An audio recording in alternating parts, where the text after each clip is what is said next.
let's get into the weekly comic book reviews. So we got 10 things. Like I was saying earlier, big Absolute Universe week. There was 4 stuff that came out from the Absolute Universe last week. So let's get into it, man. And actually, let's start off with Absolute Batman number 16.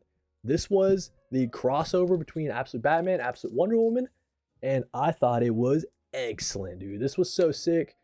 I think that, Scott Snyder has a real knack for writing Batman, as he's shown throughout the series, but turns out he can write a good Diana Wonder Woman as well. Bruce is trying to get help from Diana to, see if she has a way to transform Wayland back into his normal form. He's turning into a crocodile at the hands of Bane and all the evil people at Arc M. So he's just trying to get his friend back. It's actually kind of sad.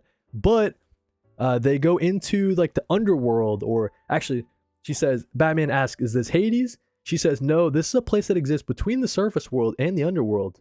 So it's like, okay, Batman's just trying to keep up when it comes to all this magic and stuff like that. I really like this montage sequence as they see Batman and Wonder Woman going through, and they're just chatting, having a good time, becoming more friendly, man. So I really appreciated. They're both just trying to understand each other and explain what the heck's going on. And I get the vibe that they're gonna be friends. You know what I mean? Like, I get the vibe that this version of Absolute Batman, he's just so intrigued by this Absolute Wonder Woman. And so there's all this like magical elements that we haven't been getting in the Absolute Batman series so far. It's been pretty grounded, right? All the magical stuff usually happens on the Absolute Wonder Woman side of things. So it's cool seeing this version of Bruce getting more exposed to that. You got heartbreaking moments like this. It's just like the hole that his dad's death has left for this Absolute Bruce. And very sad, I guess you could say. But then we get right into a very cool action sequence versus this centaur looking dude, because he has the key to help get Wayland back to normal. So that's the goal, is trying to fight this guy. You get cool moments like Absolute Batman riding Pegasus, dude. Like, this is so sick, man. So yeah, I love this issue. I think that Nick Dragotta killed it on all the looks, like for this Absolute Diana. This might be, I love Hayden Sherman, loving Hayden Sherman stuff on Absolute Wonder Woman, but this might be the best that Absolute Wonder Woman has looked. That might be a hot take. I just really vibe with Nick Dragotta's artwork. Really cool style. And mission was successful. Bruce got what he needs. So he goes back to deliver this to Wayland. Hopefully that can get him back to normal. Excellent issue of Absolute Batman. Really cool seeing the crossover stuff.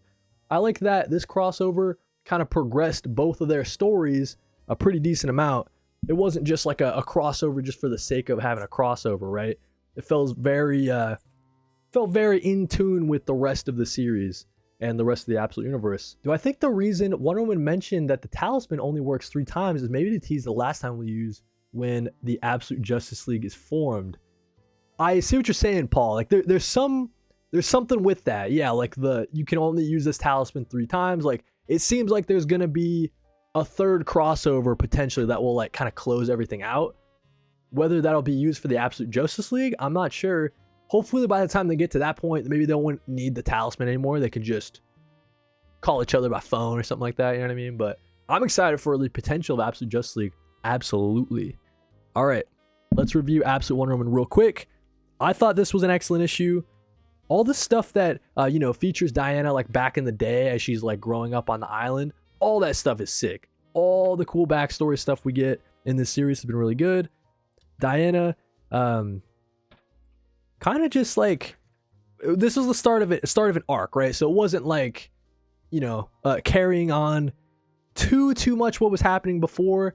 Like, there's all that stuff in the maze that happened, but this is like a really great place just to start reading. I don't think you necessarily have to have read, issues number 1 through 15 before you start with this. I think you can start with 16. Great seeing Absolute Wonder Woman trying to have some fun. She's going to this museum grand opening from her friend Barbara has kind of opened this museum, put it all together.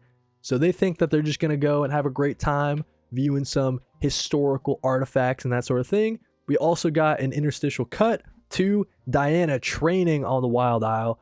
Who is she fighting in here? I forgot who this the goddess is that she fights, but this goddess turns into like a tiger lady, and that's a pretty cool fight. You get some great paneling from Hayden Sherman that you know and love. You know Hayden's always gonna be giving you some cool pages to look at. Very interesting reading experience. And then it cuts back to their time in the museum, and Diana senses something's wrong. What's going on? That's right. It's Absolute Zatanna getting reintroduced to the story. She has put a spell on our version of Wonder Woman. Their magic is tied together. So Absolute Zatanna has total control over Absolute Wonder Woman's magic. And we'll have to see how Diana gets out of this situation, because as clever and as Diana's been in this series so far, she's been able to get out of every situation, sometimes not even fighting, right? Like she gets out of it in very creative ways. I don't know how she gets out of this, man, because in the past, she's used magic. Like that's her main tool to get out of all these things. So without magic, how is she going to fight off this version of the Absolute Suicide Squad? We'll have to see what happens in the next issue. Also, got some tension. You know what I mean? I mean, this is definitely on purpose, but some tension between Absolute Wonder Woman and Absolute Zatanna. They got like a thing going on, man. They got a thing going on for sure. So yeah, Absolute Wonder Woman number 16, another great issue of the series, a great starting point. If you guys haven't been reading it yet, you can jump on with issue 16 and have a great time reading this series. So yeah, excellent Absolute Universe stuff there. It is Artemis, if I remember correctly. That's what I was gonna say. Yeah, Artemis, because the lady with the sheet, that was Aphrodite, right? So it wasn't Aphrodite. I knew that. Okay, cool. Let's talk about Iron Man number 1. So I initially wasn't like gonna pick this up, but I was traveling this weekend with my wife and we went to a comic shop. I saw an issue 1 on the stands. I thought, you know what? I didn't pull it. Might as well pick it up and see what's going on. I actually really enjoyed Iron Man issue number 1. I'm not like the biggest Tony Stark fan of all time. Like, I think Tony Stark, like I don't like him at all, actually, if I'm being quite honest with you. Every time he's been in a story, it's like, man, this guy's an asshole. Like, and I guess it's like, it's how the writer's writing him, and I guess that's just his personality, but I don't know. I don't vibe with Tony Stark. I thought this was a good issue though, so I'm gonna stop complaining about Tony Stark, because I thought that Josh Williamson brought this extra dimension to him, like kind of like it made him lovable, I guess. And I've never, it's kind of hard to get that vibe from a Tony Stark and other stuff that I've read. This was very much like he's an asshole, but he's kind of like suave with it. And it's like, I was like smiling as I was reading this dialogue, whereas as previously I'd be like, man, Tony Stark, I hate this guy. I was vibing with it in this issue here. So the entire thing is all about, I guess, AIM and Madame Mask have teamed up, and they're trying to, I guess, like they want someone super smart working for them, and they can't have Tony Stark, so they're trying to get other smart people, and they're just kidnapping like a bunch of scientists and teachers and stuff like that. To what end, I'm not sure at this point, but Tony Stark feels very responsible because he kind of put together the short list of all the smart people for this Tony Stark award, and the short list is what AIM is using to kidnap people. So Tony Stark is like, oh, I guess it's kind of my fault if I, put the spotlight on all these smart people and say, hey, they can solve all the world's problems and stuff like that. And yeah, it looks like AIM and Madame Mask kind of took that to heart. So they're kidnapping all these people, and Tony Stark's got to sort of stop it. But we get this sort of tease to the Illuminati potentially spinning back up, because there was some mention of the Illuminati, like right here, like Tony Stark's like, hey, I know we disbanded the Illuminati, but can you meet me? I have something to talk about. And then Captain America looks over on his side, and it looks like all these power players in the Marvel universe. So we'll have to see what happens with that. I don't know necessarily. What does Captain America say? He says, how do we take down Tony Stark? So it's like, I don't know why he wants to do that. I don't know. So yeah, I guess overall, I like the issue. I will continue pulling it for at least like the first arc, just to see like where they're going with it. On the art side, I thought the art was really strong. If anything, the art is something to a positive for the series for sure. Anyways, dude, I'm not the biggest Iron Man fan. It's kind of hard for me to talk about Iron Man. let's talk about Absolute Martian Manhunter instead. This was excellent. Excellent stuff. It's the Martian and our main character John Jones. He's just trying to split up from him for a second. He's like, listen, can you give me like the night off, man? I gotta go home to my wife, try to patch things up. You make it real hard to patch things up with my wife. And the Martian's like, okay, you know what? I feel you. So I'll leave you to it and I'll go do stuff on my own. But it seems like the Martian got sort of, what's the word for it? I mean, he like sort of fell for like a trap or whatever. And it looks like the Martian is in big trouble. This mysterious like agent sort of dudes or came up on the Martian and sort of put him down and captured him potentially. I like all the stuff with John Jones and his wife trying to patch things up. You get all these cuts to the Martian just experiencing life like without John Jones. Like he's just traveling all around the city, hopping from people's head to people's head, just hanging out for the first bit. But it gets really tragic at this point where the Martian runs into this mysterious guy with like a thought gun, and he's blamming him with, this is not a gun, it's an idea of a gun, America's idea. So you see the sort of, you know, political injections from Dennis Camp. He's always trying to say something, which is why we like Dennis Camp.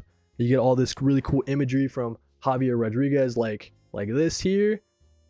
Reading this after everything that's been going on in the country was pretty interesting to say the least. Dennis Camp always so prescient with what he writes. And yeah, dude, pretty tragic to see what happens. We got the sniper scope. She's lining it up. She takes the shot. Bam. Green Martian. What's going on with this guy? What's going to happen to him? We'll have to see in the next issue. And also, it looks like our main character, John Jones, is getting, you know, he's got a new sort of Martian messing around in his head. A new partner. Despair. The Zero. Like, all right, man. Dennis Camp, Javier Rodriguez, I'm in for the ride. For sure. I got to see what's going on with this. So yeah, Absolute Martian Manhunter, issue number 8. Some people didn't like this issue. Like they said, like, maybe it's like confusing, I guess. It's just more of Dennis Camp and Javier Rodriguez doing Absolute Martian Manhunter. I don't know what you guys are expecting, man. But yeah, let's talk about Bug Wars, the Spyder Wytch Special. Hold on. Paul Dev says another banger issue. Really intrigued to see who Despair the Zero is. Yeah, I don't, because it's different than the White Martian. Like I thought White Martian was our main antagonist or whatever, and then we got this Despair the Zero guy. So interesting to see. But let's talk about Bug Wars, the Spyder Wytch Special. We'll get through this one pretty quick because it's a long issue, but it's mostly just focused on this Wista girl that we met in the first volume of Bug Wars. And if you guys don't know what Bug Wars is, it's like the world of all the bugs like living in a backyard, and they're all kind of split up into like the ant clan, the beetle clan, all the mites. They're all riding on top of beetles and stuff, and they ride on top of wasps, and they're flying through the sky, and it's kind of like Game of Thrones. Like they're all going to war with each other all the time. And this was just another great look at the world of Bug Wars, focused on this Wista character, giving her some more backstory, kind of fleshing that out as she's going on this mission, trying to assassinate someone essentially. And yeah, that was the first story, but there were 2 other stories in this that I really loved. I think that it's cool if Bug Wars continues to do this, like just dropping little one-shot specials that just flesh out the world even more. I thought it was a really great read. So if you are curious about Bug Wars and you're not sure if you want to maybe pick up the full volume number 1, you kind of want to see what the vibe is, definitely check out the Spyder Wytch Special. I think it'll give you a good sort of look at the world of Bug Wars. And then, yeah, hopefully you can continue reading volume 1. Volume 2 is starting up in a couple months here, I think. So yeah, we're loving Bug Wars. Excited to keep it going. Jason Aaron, Mohamed Aswar. You can tell that they just love kind of the world that they put together, and so much work has gone into it. So yeah, we're really excited to see this continue. Let's talk about Absolute Flash 11 real quick. We know that Wally West is stuck in like a different dimension. He's stuck with this kind of out-of-body version of Barry. So Barry didn't die like we previously thought he might have. He's stuck in the still. So kind of I don't know, the eye of a never-ending storm. All this, like when you read a Flash series, you got to get into kind of the nuts and bolts of it and like how it works, and you got the Speed Force and all that stuff. So this is kind of Jeff Lemire working out that part of this Absolute Flash series. And the initial point of Wally West's mission was to team up with the Rogues to go rescue his dad. His dad has been captured by the main villain here. At the same time, as they're trying to go in and rescue the dad, the sort of like, I don't know, this big bad villain dude sort of breaks out. And so the Rogues are dealing with that while Wally's over in the Still, hanging out with Barry, trying to learn what the heck all this stuff is going on, like how he has his powers and stuff like that. So yeah, I would say this issue was pretty solid. It had some great action scenes. We got Nick Robles, the main series artist, coming back in. I think he's got a really cool look for the Flash. And I mean, just look at all the effects you're seeing here. Like, I think it's just a cool read. Like, Nick Robles has a good eye for the Flash and all these different little bits as you see in here. And then the very end, Wally West, he breaks out of the Still. He's back in our main Absolute Universe, and he's going to be fighting.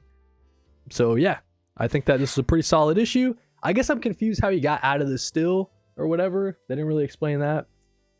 But anyways, Absolute Flash is a series that's been picking up the last 3 or 4 for sure. Let's talk about Superman 34 real quick. A great issue, DCKO tie-in. This one is really focused on Lois Lane, Superboy Prime, and a sort of cybernetic robot version of Superman. They're trying to get back to the Watchtower so they can stop Darkseid essentially. Booster Gold has been taken over by Darkseid. They don't know that at this point. But yeah, they get into it with some of the evil legion of superheroes that work for Darkseid in the future. So some fun fight scenes there. And then at the same time that's going on, we have, hold on, let me flip to it. Like all the stuff on the, Mercy is trying to help everybody evacuate Earth and everything. And then we get to learning that the, members on the Watchtower, they lost the battle against Booster Gold, Darkseid. We have the Trapper. And yeah, man, I just think that it's kind of tough to recommend this Superman series at this point because it's been going on for so long. It's hard to just jump on and start reading it. But if you've been pulling it for all, 34 issues, as well as I do that this is just a fun series. It's just Josh Williamson is just killing it on the Superman title. All the different pieces, I feel like Josh Williamson just looks at Superman as like a toy chest, and he just opens it up and he can just play with all the stuff that he wants to in the Superman corner of the DC universe. And yeah, we're just having a fun time with it. Superman number 34, pretty solid DCKO tie-in as well. Now the DCKO tie-in, Justice League Unlimited number 15, part of the Terrific 10. So we know that Mr. Terrific has gone down into hell to try to stop Neron or whatever from doing stuff. And he took a team of 10 time-displaced heroes, but at this point, they've died. So, 4 of the members of the team have died in hell, and a lot more of them die in this issue as they kind of go on their journey. So that was kind of interesting to see. At the same time, the rest of the Justice League, they're trying to help evacuate people and that sort of thing. So we see like Kid Flash, some new characters that I don't know too much about. Like this guy's name is like the Golden Frog or something like that. Anyways, so they're battling at the same time that Mr. Terrific and the rest of them are going down into hell. So yeah, just a fun DCKO time. Nothing super to write home about. It is cool seeing more of Dan Mora's artwork. That's always a good time, right? So seeing his look for all the Justice League characters, pretty cool stuff there. Hopefully though, once they get past the DCKO tie-in, I'm starting to get the flavors of what I was liking in this series initially, like just this group over here of the Justice League doing a mission, or this group over here doing a mission. That's kind of what the series was initially, and I feel like we're kind of getting back to it, which is really cool. Let's talk about G.I. Joe number 18, a great issue following the Dreadnought War. It's all about this dude is trying to get recruited by the bad guys. He doesn't want to get recruited by them, so he kind of There's a little bit of a battle with them. He's just trying to live his own life, you know, away from war and battling and everything. He's just trying to make grilled cheese for people, and people keep trying to, you know, come up to him, and because he didn't join the bad guys send a bunch of people to try to kill him. So fighting ensues, of course. And I think this guy's name is, what is his name, dude? G.I. Joe is tough for me because they all have crazy names. His name is Roadblock. So Roadblock getting introduced to the story. We know that he is looking to join. It looks like he agrees to join these good guys. So it looks like Roadblock is going to be a major player in the G.I. Joe side of things. So yeah, another solid issue. Not like the best issue of G.I. Joe of all time. Just an introduction to this character, giving us some bits on what Cobra Commander is up to on that side of the conflict, I guess. Let's talk about Skinbreaker really quick. Skinbreaker number 5. So first thing I'm gonna say, David Finch, dude, you're like the most insane artist of all. Look at, as I'm flipping through in the comments, you guys look at this in the chat. This is crazy. Like all the detail is nuts. This is insane stuff. It's all about this tribe that's going through some conflict, right? Like who's going to run the tribe? Should we go back to our old ways, or should we keep pushing it forward and using traps and stuff like that, using aqueducts to move water around instead of carrying it with a bucket? Some members of the tribe want to go back to the old ways. They feel like this technology is making them worse as a tribe.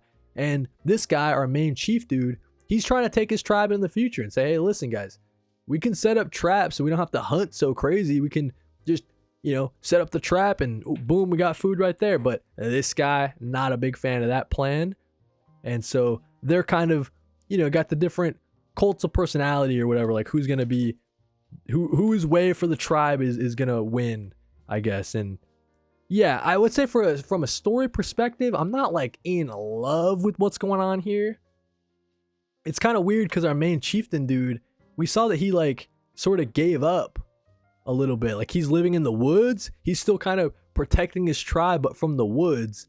I just thought it was a really interesting sort of choice. But from an art perspective, this has to be like one of the best looking books on stand. It's crazy, dude. Like look at all this detail.